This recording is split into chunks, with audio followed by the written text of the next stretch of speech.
Alright, we've started to learn the basics of antiderivatives and integrals. We're going to continue on with that today, except today we're going to have the opportunity to actually find the actual solution, meaning the exact solution of the function that we started with, because we're going to be given a little bit more information. So first thing I want to talk about is if I give you the graph of the derivative. I want you to sketch the graph of two functions that have the same given derivative.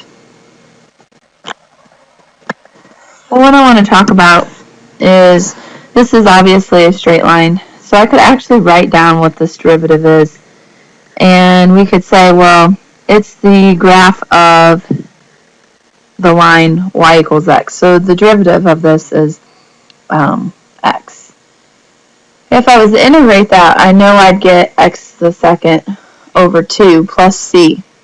The reason why we can sketch two different graphs of this is because we do not know any other piece of information other than the actual function itself would be x to the second over 2 using the rules of integration plus c.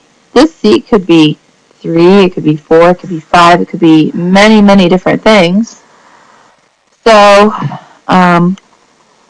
maybe it just goes through 0, 0.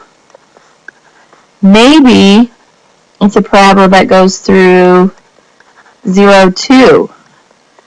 We really just don't know. We just know that it's a parabola, and then it has a plus c value. So there's 2. I could make 100 more. The next example here, this one says, find the equation of y given the derivative and the indicated point 3, 2 on the curve. So we have an actual value that is on the function. That is going to allow me to be able to find the actual end equation instead of having to write plus c. So what we're going to do is I'm going to kind of get you guys used to seeing this in this way. Going back to differentials, we would have moved the dx to the other side. We're going to multiply both sides by dx. Now what we can do is put integration signs in front of each one, and then what this says is that we have y, and we can put the plus c, but it's not necessary because we're going to put the plus c on this side. So if we added 2 c's or subtracted 2 c's of neither value that we know, we'd still end up with c. In this problem, I'm going to integrate 2x minus 2 dx, and I did need to distribute that out. There is some other tricks to that, but we're not going to get into those right now. So we're just going to keep doing it the same way we have. So we're going to rewrite the 2x, raise it by 1, and put it over that new exponent, minus 2x plus c. So our function ends up being x squared minus 2x plus c. Now we still need to use this information. That's what's going to allow me to be able to figure out c. So we know that this is x and this is y on the function itself. So if I plug 2 in for y and I plug 3 in for x, I will be able to solve for c. I'll have 2 equals 9 minus 6 plus c. 2 equals 3 plus c. I'll subtract 3 from both sides. I get a negative 1 is my c value. So my final solution ends up being y equals x squared minus 2x minus 1. Looking at this next example, we're going to solve this differential. We will integrate both sides. So g of x ends up being 6x cubed plus, or 6x cubed over 3 plus c. So g of x is really 2x cubed plus c.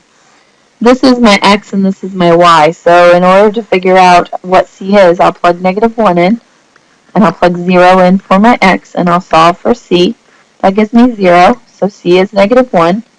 So my end solution is g of x equals 2x cubed minus 1.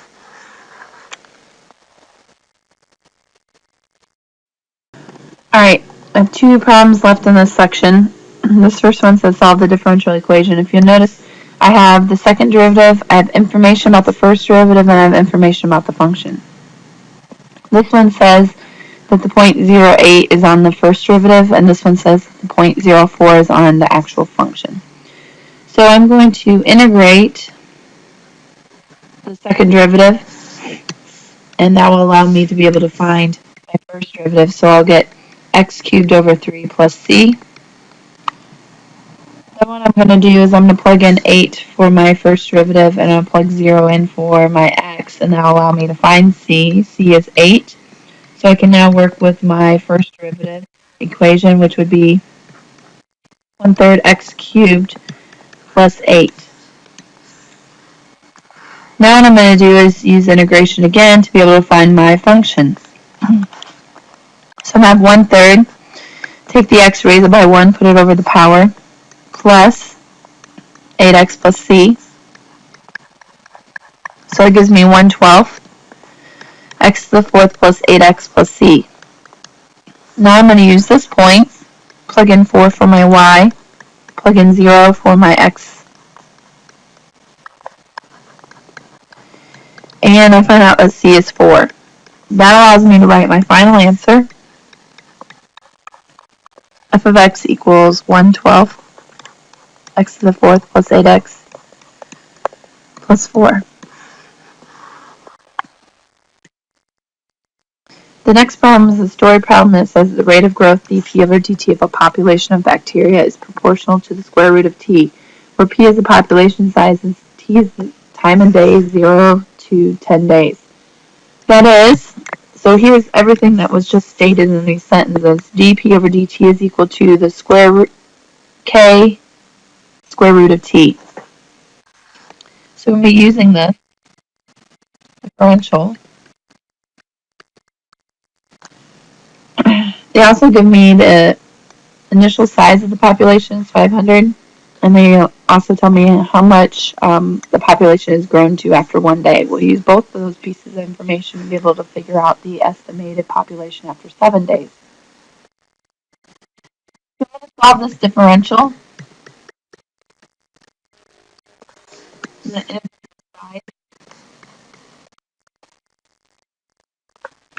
We got t to the 3/2 over 3/2 plus c. So our population is equal to 2/3 k t to the 3/2 plus c. I need to figure out what c is. So I need to use the first piece of information about how the initial size of the population is 500. So the population is 500 when time is 0. So that means that c is 500. So now I have this equation. P equals 2/3 k t to the 3/2 plus 500. Sorry. I can now use my second piece of information that after 1 day the population has grown to 600 to be able to solve for k. So I'm going to plug 1 in for the time, 600 for the population. I'm going to solve for k by subtracting 500 from both sides. 1 to the 3/2 power is just 1. And then I'll divide by 2/3 on both sides, which gives me 150.